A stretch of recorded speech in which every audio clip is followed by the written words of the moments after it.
¿Qué tal? La querida. Hola. Buenos días. Bueno, bienvenida a esta última mesa de diálogo esta mañana en el WIP. Yolanda Díaz es vicepresidenta segunda del Gobierno, ministra de Trabajo, líder de Sumar, es gallega, licenciada en Es Derecho. gallega, muy importante. Sí, lo sé. Y ha transitado desde la política local a la autonómica para luego llegar al Congreso.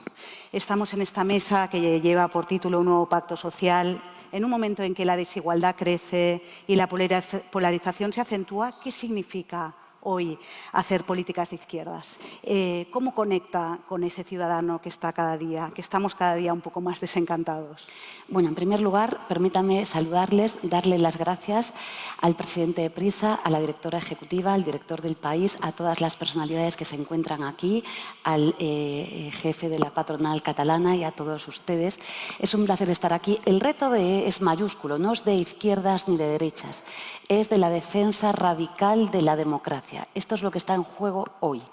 Es algo que me van a permitir que les diga, entendió muy bien la extrema derecha. La característica que tenemos es que la extrema derecha ha sabido identificar ese malestar que nutre las sociedades contemporáneas en las que hay demasiadas incertidumbres, demasiados miedos y ha sabido canalizar ese malestar. Digo porque más allá del nombre que le pongamos al partido del odio, se llame Trump, se llame Milei, se llame diferentes formaciones políticas, en España Vox, están, digamos, que utilizando una serie de resquicios para dañar la democracia. Yo creo que este es el reto que tiene la izquierda y que tiene la derecha democrática en mi país y en el mundo. Pero, si me permite, el reto también es dar seguridad material a la ciudadanía. Es darle confortabilidad. Los retos de época son mayúsculos. Ahora mismo, tanto Fernando como Mario conversaban sobre esto. Los retos de época, me van a permitir que les diga muy sucintamente, es, en primer lugar, abandonar la sociedad del carbono, y esto es clave. Es descarbonizar toda la economía. Hay aquí muchos empresarios y empresarias que saben que para esto necesitamos recursos públicos. Necesitamos una Unión Europea que no solamente no dé pasos atrás. Digo esto porque recuerde usted que recientemente, ante las movilizaciones de los agricultores y la ganadería europea, el primer acuerdo fue ablandar el Pacto Verde Europeo, y esto es un gravísimo error. Por tanto, el reto no es dar marcha atrás en lo que es la emergencia climática, sino muy al revés, es abandonar definitivamente las sociedades del carbono y, por tanto, ser generadores de riquezas colectivas y de puestos de trabajo acomodados a los tiempos que vivimos. Y, en segundo lugar, creo que el reto es mayúsculo porque, me van a permitir que les diga, vivimos en una sociedad digital, y ahora le voy a hablar del pacto social, en una democracia analógica. Y esto está generando elementos profundamente disruptivos. ¿Qué quiero decir con ello? Pues que la manera de dar certidumbres es alcanzar un gran pacto social que ha de ser en España, de alguna manera lo estamos trabando ya, pero ha de ser europeo. Ahora mismo conversaba con la directora ejecutiva de Prisa. Está celebrándose una importante mesa de diálogo social en España. Llevan desde las 9:30 de la mañana reunidos sobre materias muy importantes. El despido, pero los permisos. Digo esto porque vamos cambiando las normas y dando como bienestar en nuestro país. Pero ¿a dónde voy? El acuerdo digital. Permítame que les diga que necesitamos hacer un gran acuerdo que tenga que ver con las sociedades digitales. España fue pionera, nos acompaña, si me permite que lo cite, Josep Sánchez Llibre. España fue pionera en la regulación, tras la caída de la norma californiana, en la regulación del uso de los algoritmos en las relaciones laborales. Fuimos pioneros y seguimos siéndolo hoy en el mundo. Y lo fuimos en parte porque la patronal española, en una negociación que era muy compleja, con las grandes tecnológicas en el centro, entendió que ellos también estaban sufriendo competencia desleal por el uso masivo de los algoritmos, las fórmulas matemáticas y las instrucciones. Permítame que le diga que yo creo que el reto es que Europa se convierta en un sujeto con derecho propio digital, por tanto autónomo, o sea una colonia digital de Trump. Ya estamos siendo una colonia digital de Trump. Obviamente, como ministra de Trabajo, yo no defiendo las condiciones en el mundo, y esto tiene que ver con el contrato social que hemos de fraguar en España y en Europa, las condiciones de trabajo que están permitiendo las 5 Big Tech en el mundo. Estamos seguras que los empresarios que están en esta sala no comparten el modelo de Amazon, en el que se trabaja 120 horas a la semana, con sistemas de vigilancia absolutos, con controles vulneradores de los derechos humanos. En absoluto. No es el modelo de Europa, ni es el que queremos, ni queremos un modelo de competitividad centrado en esas relaciones laborales. Por eso la patronal española entró en el acuerdo tripartito en lo que hemos denominado la ley Rider. Pero ahora voy a la otra parte, que es la competencia desleal. Y esto está pasando. Digo, tiene mucho que ver con la economía y con las sociedades que construimos. Europa ha decidido, por ahora, no regular absolutamente nada en el uso de la inteligencia artificial. Y fíjese, esto tiene riesgos mayúsculos. Está habiendo procesos acelerados de competencia desleal. Primero, por lo que se llama la colusión algorítmica, que se está utilizando los datos empresariales, a veces hablo con empresarios que ni lo saben, para distorsionar la posición de mercado de sus productos. La colusión algorítmica que, como pasa en la fisicidad, por pactos expresos o por pactos, digamos que omisos, pero fijando precios y situando fuera del mercado a muchísimos empresarios y empresarias a favor de algo que hablaba ahora Fernando, que yo denomino, si me permiten, anarcotecnofeudalismo, que es algo muchísimo peor. Pero dos, tenemos empresas que sufren la barrera de entrada en el mercado sencillamente porque el algoritmo los segrega. 3, estamos viviendo un riesgo que es mayúsculo de falsificaciones. Obviamente, estoy en un medio de comunicación, falsificaciones mayúsculas. Los datos que profiere la OCDE son brutales en la colocación de productos, en los bienes y servicios, pero imagínense los datos en las fake news o la información, desinformación, de lo que hablaban antes Mario y Fernando, absolutamente distorsionada, y por la carencia de regulación, obviamente el algoritmo segrega y expulsa noticias o productos de calidad. Pero también, y con esto terminaría, estamos permitiendo en una sociedad digital que 5 grandes empresas en el mundo, por cierto, que no pagan impuestos en muchos lugares en los que nos movemos, tengan una posición monopolística en el mundo. Yo, permítame, cuando hablo de un pacto social, tenemos que recolocar lo social, que es las empresas y los trabajadores, los empleadores y los sindicatos, en la reconstrucción de una Europa nueva. Creo que ha estado esta mañana la vicepresidenta Rivera. Sí. Me parecía interesante lo del reto de época. Sí. Usted es ministra de Trabajo. Estábamos hablando de mejorar la vida de la gente. Este foro quiere dar soluciones. La economía española va bien, pero los salarios, eso no se refleja en los salarios. Ministra, ¿cómo hacemos para subir los salarios en España? ¿O qué soluciones me da para la gente que está? Muy sencillamente, yo quiero ser europea y Europa tiene, en relación a España, un diferencial negativo del 25%. Le voy a dar la mediana salarial en España, 1.668 euros al mes. Y yo le digo que con 1.668 euros al mes, la mediana, no se puede vivir con dignidad ni en Barcelona, ni en Vigo, ni en Coruña, ni en Cuenca, ni en Ciudad Real, en ninguna ciudad de España. El Gobierno de España está haciendo lo que tiene que hacer. Vamos a volver a subir el salario mínimo en España. Pero la atracción no tiene que recaer solo sobre la acción gubernamental. Es que cuando hablamos de un pacto social necesitamos mejorar la calidad en el trabajo, pero también las rentas en el trabajo. España tiene un elevado porcentaje de pensionistas, más de 10,5 millones, con rentas, muchas de ellas muy bajas. Piensen ustedes que quienes perciben las rentas de las pensiones más altas son muy pocos, pero yo hago un llamamiento aquí, por esto que el profesor Costas y presidente del CES denomina un modelo de sociedad de prosperidad compartida, a que se haga un esfuerzo desde la parte de los empleadores para mejorar la calidad salarial de España. El 25% de distancia con Europa. Pero permítame que solo la variable salario mínimo es la que justifica hoy que España haya reducido todos sus indicadores de desigualdad, excepto uno: el de la pobreza infantil. El 29% de los niños y niñas españoles, es una cifra vergonzante, está en riesgo de exclusión social. Pero subiendo el salario mínimo bajamos la desigualdad. ¿Por qué? Porque obviamente mejoramos la calidad de vida de las familias trabajadoras españolas, pero mejoramos también la economía.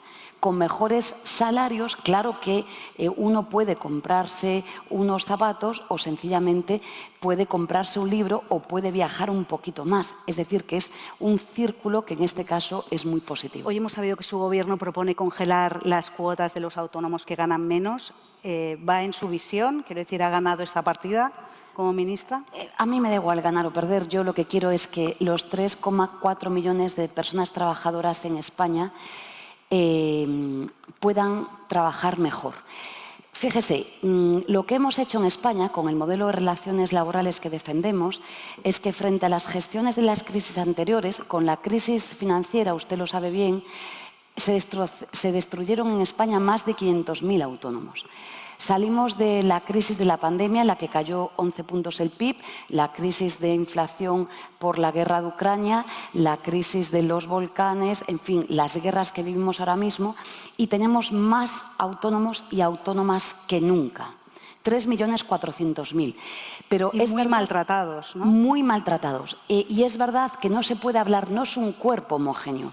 Tenemos cerca de 1 millón de personas autónomas que son personas vinculadas a los órganos societarios, que tienen una capacidad adquisitiva que es una, pero tenemos 1,5 millones de personas trabajadoras autónomas que son persona física exclusivamente y que, digamos, soporta todo el peso del trabajo sobre sí mismo. Por tanto, bienvenido el cambio de posición del Ministerio de Inclusión, porque sinceramente creo que era regresiva.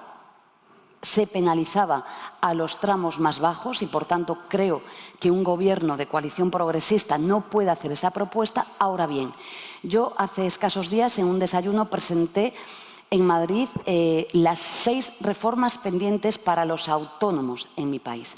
La primera de ellas: urge transponer la Directiva 2020-285, que lo que dice es algo claro, y es que las rentas inferiores de carácter anual a 85.000 euros, como pasa en Europa, no tributen, y la única gestión que tienen que hacer burocrática es una sencilla declaración anual. Esto es clave. También quiero ser europea en esto. No es una anomalía española lo que pidamos hoy, ¿no?, de transponer la directiva. Es que es la norma común en Europa. Por tanto, necesitamos una fiscalidad diferente. 2, necesitamos una ley de morosidad que sea corregida. Usted sabe muy bien, lo conoce muy bien, que el pago, ¿no?, de los proveedores a los pequeños autónomos, a una gran empresa, puede soportar el retraso, ¿no?, en el pago de las facturas, pues superando los límites que se han convenido, pero un pequeño empresario, un pequeño autónomo, no. Y, por tanto, las normas de morosidad tienen que ser, creo honestamente, corregidas. Los costes que tienen hoy los autónomos y las pequeñas empresas no son los laborales. Los costes hoy son 2. Los costes financieros, que son muy elevados, necesitan una financiación propia. Le voy a poner un ejemplo que pongo siempre. Hoy que estoy en Barcelona, seguro que hay algún empresario vinculado al sector naviero. La producción, la construcción de un yate, no digo ya una fragata, digo un yate, es muy cara. Y la única fórmula que tienen en nuestro país, a diferencia de Francia, de Alemania, de los países de nuestro entorno, es la financiación convencional en la banca privada stricto sensu. Y esto dificulta el proceso de industrialización y de emprendimiento en España. Por tanto, defendemos que exista una agencia pública de financiación para que los autónomos y los pequeños empresarios puedan lanzar proyectos empresariales y tengan fórmulas de financiación no convencional. Y lo otro son los costes energéticos, que más allá de los avances que hemos tenido, ¿no?, por el acierto de la intervención del modelo ibérico, ¿no?, en Europa, me va a permitir que le diga que la capacidad de negociación que tiene un pequeño empresario, un autónomo, no es la misma que la negociación que tienen los grandes, que por supuesto, claro que negocian con fuerza y con capacidad. Entonces, aquí estamos haciendo propuestas de agrupación de la capacidad de negociación de los pequeños empresarios para que también puedan negociar de tú a tú. Y una reforma fiscal para los autónomos. La media de tributación de las pequeñas empresas, de menos de 10, supera el 15%. De las medianas se sitúa en el 18%. Y ya no le hablo de una SOCIMI en España que tributa al 1%. Le hablo de la media del impuesto de sociedades, lo que es el tipo efectivo. Las grandes empresas tributan al 5%. Pues lo que estamos propiciando es, en esa reforma del pequeño empresariado español y de los autónomos de manera singular, obviamente que sí, que se vean mejorados en sus tributaciones. Siempre me preguntan ustedes, ¿qué hay que hacer? ¿Si bajar o subir impuestos? Y yo digo, no va de subir o bajar, va del cumplimiento del artículo 31 de la Constitución española y va de decidir quién paga y quién no paga en España. Pero seguramente estaremos de acuerdo en que los pequeños empresarios, los pequeños autónomos, no es justo que coticen, que tributen, perdón, al 18 o al 15%, mientras que los grandes lo están haciendo al 5%. Ministra, y mientras tanto sigue con su actividad y llevándose titulares. La última propuesta, la del permiso por fallecimiento de 10 días a repartir en 4 semanas, permiso para la eutanasia, permiso para cuidar a familiares paliativos. ¿Ha convencido ya al ala de su gobierno al otro lado de esos permisos? ¿Le apoyan en eso? Porque... Creo que todo el gobierno está de consuno, vamos a utilizar un concepto del derecho penal, completamente de acuerdo. Esto tiene que ver con el pacto social. En el pacto social en el que tenemos que tener los cuidados en el centro.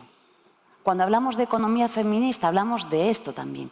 Yo espero que hoy la propuesta que hemos lanzado, obviamente susceptible de negociación absoluta en el diálogo social, desde luego sea mejorada. Lo que estamos haciendo es, y convendrán conmigo, además, a este foro, que hay muchos empresarios, yo sé que los empresarios son muy conscientes que cuando una persona fallece, mi padre, como ha fallecido recientemente, una madre, un hermano, un cónyuge, el sistema español le da 2 días, ¿no?, de permiso de ausencia retribuida. Yo sé que los empresarios normalmente permiten muchísimo porque saben que humanamente un trabajador o una trabajadora no está en condiciones de prestar bien su trabajo cuando muere o pierde a un ser querido.